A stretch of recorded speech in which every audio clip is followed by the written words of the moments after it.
بسم اللہ الرحمن الرحیم۔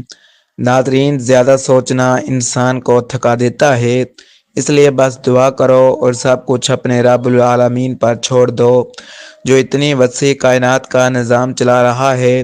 تو کیا اسے تم نظر نہیں آتے؟ کیا وہ تمہاری بے بسی کو نہیں دیکھتا؟ کیا تمہیں ایسا لگتا ہے کہ وہ تمہیں بے سہارا چھوڑ دے گا؟ کیا وہ تمہاری زندگی کو بے رنگ رہنے دے گا؟ بس اپنے رب پر پختہ یقین رکھو، وہ تمہاری زندگی کو تمہاری پسند چیزوں سے سجا دے گا اور تمہاری ہر دعا پر کن کہہ دے گا انشاءاللہ۔ ناظرین، یہ چند گھریلو اور روایتی باتیں ہیں جو بزرگوں کو تجربات اور عام مشاہدات پر منبی ہیں۔ کہا جاتا ہے کہ طلب کام شروع کرنے سے پہلے اگر ایک دانہ انجیر کھا لیا جائے تو گھنٹوں میں طاقت محسوس ہوتی ہے۔ اسی طرح جامن کے پتے چبانے سے ہاتھ پاؤں کے سن ہونے کی شکایت نہیں رہتی۔ اگر معدہ درست رکھنا ہو تو کھانے کے بعد تھوڑا سا گڑ کھا لینا مفید سمجھا جاتا ہے، اور سانس میں دقت ہو تو سبز چائے کا استعمال آرام دیتا ہے۔ ناظرین، یہ بھی کہا جاتا ہے کہ جو لوگ داڑھی رکھتے ہیں ان میں مردانہ کمزوری کے مسائل کم دیکھے جاتے ہیں، جبکہ بدہضمی سے بچنے کے لیے کھانا ہمیشہ آہستہ آہستہ اور زیادہ گرم ہونے سے پہلے کھانا چاہیے۔ ناظرین، بھنڈی کی سبزی کو خون میں شوگر کے مقدار متوازن رکھنے والا مانا جاتا ہے، اور پرانی سے پرانی خارش کے لیے دیسی اجوائن کے تیل کو چند دن متاثرہ جگہ پر لگانا فائدہ مند بتایا جاتا ہے۔ ناظرین، سونے سے پہلے نیم گرم پانی پینے سے گردے صاف رہتے ہیں، اور سادہ غذا اپنانے سے زندگی لمبی اور بیماریوں سے محفوظ رہتی ہے۔ سر پر دانوں کا نکلنا بعض لوگ دماغی کمزوری سے جوڑتے ہیں، جبکہ سورۃ فاتحہ پڑھ کر سونے سے برے خواب نہیں آتے، اور آیت الکرسی کی تلاوت یادداشت کے لیے مفید سمجھی جاتی ہے۔ یہ بھی مشہور ہے کہ دودھ میں روز میٹھا ملا کر پینے سے ہڈیاں کمزور ہو سکتی ہیں، اور اگر کان میں پانی چلا جائے تو منہ اور ناک کے آگے ہاتھ مارنے سے پانی نکل آتا ہے۔ خالی پیٹ ٹھنڈا پانی پینے کو بعض لوگ دال کے دل کے لیے نقصان دہ کہتے ہیں، جبکہ تھوڑی سی دار چینی روزانہ چبانے کو جسمانی طاقت سے جوڑا جاتا ہے۔ ناظرین، زیادہ سونا موٹاپے کا سبب بنتا ہے۔ ہاتھ پاؤں کے سن ہونے کی صورت میں لیموں چوسنا فائدہ دیتا ہے، اور شہد ملا شیمپو بالوں کے جھڑنے کو کم کرتا ہے۔ ہر 6 ماہ بعد خون عطیہ کرنے سے نائیں سرخ حلیے بنتے ہیں، جلد بہتر ہوتی ہے، اور دل کے امراض کا خطرہ کم بتایا جاتا ہے۔ ناظرین، نہار منہ آم کا شیک گھنٹوں کے درد کے لیے مفید سمجھا جاتا ہے۔ نمک لگا لیموں دانتوں پر رگڑنے سے دانت صاف ہوتے ہیں، اور موٹاپا کئی بیماریوں کی جڑ مانا جاتا ہے۔ ہاضمہ خراب ہو تو گنے کا رس، بلڈ پریشر کے لیے کیلا، اور جوڑوں کے درد کے لیے احتیاطی خوراک کی تلقین کی جاتی ہے۔ کہا جاتا ہے کہ انگور کھانے کے فوراً بعد پانی نہیں پینا چاہیے۔ آنکھ کا دکھنا بعض کے نزدیک آنکھ کے لیے حفاظتی علامت ہے، اور زخم کے سوجن کے لیے جلا ہوا پیاز اور ہلدی لگانا فائدہ دیتا ہے۔ حاملہ عورت کے لیے دودھ اور غذائیت پر زور دیا جاتا ہے، اور موچ کی صورت میں برف کی ٹکور آرام دیتی ہے۔ ناظرین، نمک سے مالش، انار اور فالسے کے جوس، سبز مرچ، تربوز، گڑ والی چائے، سبز چائے اور لہسن کو مختلف بیماریوں میں فائدہ مند بتایا جاتا ہے۔ ناشتے، دوپہر اور رات کے کھانوں کے اوقات اور خوراک پر بھی خاص توجہ دینے کی نصیحت کی جاتی ہے۔ ناظرین، سادہ اور متوازن غذا، صفائی، اعتدال ذکر، دعا اور صحت مند عادات کو بہتر زندگی کی بنیاد کہا جاتا ہے۔ بچوں کو نرم اور جلد ہضم ہونے والی غذا دینا چاہیے تاکہ وہ صحت مند رہیں اور بیماریوں سے محفوظ رہیں۔ ناظرین، اگر دانت ہل رہے ہوں یا خراب ہوں تو نیم کی مسواک کا استعمال کریں، اس سے سنت بھی ادا ہو جاتی ہے اور دانتوں کا مسئلہ بھی بہتر ہو جاتا ہے۔ ناظرین، بینائی کو مضبوط رکھنے کے لیے چند غذائیں بہت مفید ہیں، جن میں مچھلی، گاجر، انڈے کی زردی اور خشک میوہ جات شامل ہیں۔ یاد رکھیں کہ زندگی میں آنے والی مشکلات اکثر اللہ کی طرف سے ایک اشارہ ہوتی ہیں، تاکہ انسان غفلت چھوڑ کر سنجیدگی اختیار کرے، کیونکہ جو شخص اللہ سے کیے گئے وعدے پورے نہیں کرتا وہ ہمیشہ نقصان میں رہتا ہے۔ کبوتر کا انڈا کھانے سے دماغ تیز ہوتا ہے۔ اگر اللہ پاک سورۃ بقرہ میں فرماتے ہیں، جب کوئی مجھے پکارتا ہے تو میں اس کی پکار سنتا ہوں اور جواب دیتا ہوں۔ دہی میں چند قطرے لیموں کا رس ملا کر رات کے وقت چہرے پر کریم کے طور پر استعمال کیا جائے تو جلد صاف اور نکھری ہو جاتی ہے۔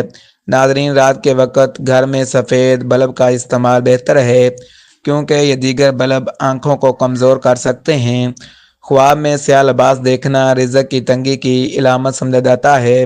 ناظرین، جو لوگ اللہ سے محبت کرتے ہیں وہ اسے پا لیتے ہیں اور جو محبت نہیں کرتا وہ محروم رہتے ہیں۔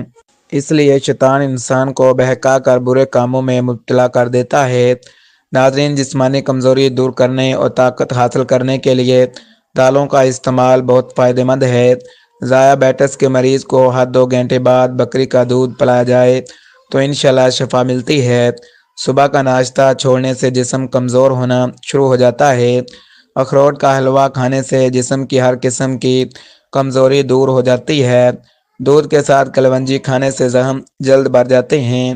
مشکلات میں صبر سے کام لینا چاہیے کیونکہ صبر کا اجر بہت بڑا ہے۔ کدو کے چھلکے چہرے پر ملنے سے چھائیاں ختم ہو جاتی ہیں۔ ناظرین، نہانے کے فوراً بعد بالوں پر تولیہ لپیٹنے سے بالوں کی قدرتی چمک متاثر ہوتی ہے۔ جن لوگوں کے چہرے بے رونق ہوں انہیں اپنے گناہوں سے توبہ کرنی چاہیے۔ اللہ ان کے چہروں پر نور عطا فرما دیتا ہے۔ جن لوگوں کی آنکھوں میں زیادہ درد رہتا ہو وہ سوتے وقت سرما لگائیں۔ ناظرین، اگر روزانہ چنے کی دال میں لیموں نچوڑ کر کھائی جائے تو ایک ہفتے میں پیٹ کی چربی کم ہو جاتی ہے۔ دوپہر کے وقت گاجر کھانے سے خون کی کمی دور ہوتی ہے اور جسمانی طاقت میں اضافہ ہوتا ہے۔ ناک سے بار بار خون بہنے سے دماغ کمزور ہو جاتا ہے۔ ناظرین، جاپانی پھل کھانے سے مریض صحت مند ہو جاتا ہے۔ جن لوگوں کی نظر کمزور ہو انہیں شلجم کا استعمال ضرور کرنا چاہیے۔ 1 گلاس دودھ میں 5 کھجوریں، 1 چمچ دیسی گھی، حسب ذائقہ چینی ڈال کر گرم کریں، پھر ٹھنڈا کر کے پی لیں۔ اس سے خون کی کمی اور جسمانی کمزوری دور ہو جاتی ہے۔ جو عورت بیٹھ کر جھاڑو لگاتی ہے اسے گھٹنوں کا درد نہیں ہوتا۔ ناظرین، خالی پیٹ ادرک کا رس پینے والا انسان بڑھاپے میں بھی جوان نظر آتا ہے۔ اگر سر میں شدید درد ہو تو تھوڑا سا زیرہ منہ میں ڈال لیں، درد فوراً کم ہو جائے گا۔ ذہنی دباؤ کے وقت اللہ کو یاد کریں کیونکہ اس سے بہتر کوئی علاج نہیں۔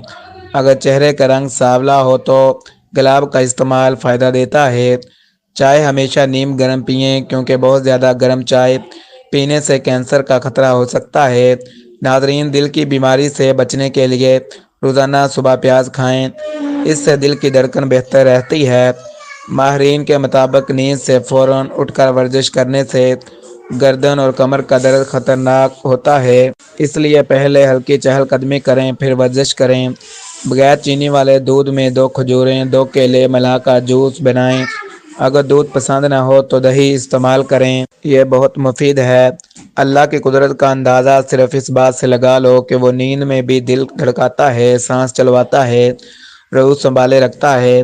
وہی رب جو تم سے زیادہ جانتا ہے، تمہارے لیے وہ کچھ لکھتا ہے جس کا تم نے کبھی سوچا بھی نہیں، اور وہ ہر چیز پر قدرت رکھنے والا ہے۔ ناظرین، کھانے سے پہلے 2 چمچ شہد میں تھوڑی سی دال چینی ملا کر کھانے سے ہاضمہ بہتر ہوتا ہے۔ روزانہ گندم کی روٹی کھانے سے معدہ مضبوط رہتا ہے۔ جو بچہ بستر پر پیشاب کرتا ہے اسے جامن کا شربت پلائیں۔ زندگی میں جب غم حد سے بڑھ جائے تو ہر طرف مشکلات ہوں تو سمجھ لیں کامیابی قریب ہے۔ اگر دانتوں میں کیڑا یا درد ہو تو کیلے کا پیسٹ بنا کر برش پر لگائیں۔ دن میں 2 بار دانت صاف کریں، دانت چمکدار اور درد ختم ہو جائے گا۔ سر درد اور جوڑوں کے درد کے لیے مچھلی اور ادرک بہت فائدہ مند ہے۔ ناظرین، گیس کے مریض 1 ہفتے تک صبح 3 سے 11 کھجوریں کھا کر اوپر سے دودھ یا پانی پئیں۔ جو بچوں کا قد چھوٹا ہو انہیں دودھ اور کھجوروں کا جوس دیں۔ نیند نہ آنے کی صورت میں شہد کا استعمال کریں۔ ٹماٹر قبض دور کرتا ہے اور آنتوں کو فائدہ دیتا ہے، لیکن نزلہ زکام میں پرہیز کریں۔ ناظرین، دہی میں دال چینی ملا کر کھانے سے پیٹ اور وزن کم ہوتا ہے۔ چہرے کے غیر ضروری بال ختم کرنے کے لیے بیسن کا لیپ مفید ہے۔ والدین کی قدر کریں کیونکہ وہ ایسا درخت ہیں جو ایک بار اکھڑ جائیں تو دوبارہ نہیں لگتے۔ املی کے پانی سے بال دھونے سے بال لمبے اور گھنے ہو جاتے ہیں۔ کھانسی کے جراثیم دور تک پھیلتے ہیں، اس لیے احتیاط ضروری ہے۔ مچھلی کا تیل نظم کو تیز کرتا ہے۔ سیب کھانے سے پورا جسم خوبصورت رہتا ہے۔ بغیر تکیے کے سونے سے کمر درد کم ہوتا ہے۔ ناظرین، ٹھنڈے دودھ میں کھجور اور شہد ملا کر پینے سے جسم میں طاقت آتی ہے۔ بھوک نہ لگے تو گوڑی استعمال کریں۔ گاجر جگر کے مریضوں کے لیے فائدہ مند ہے۔ تلسی کے پتے چبانے سے پیشاب کی جلن میں آرام ملتا ہے۔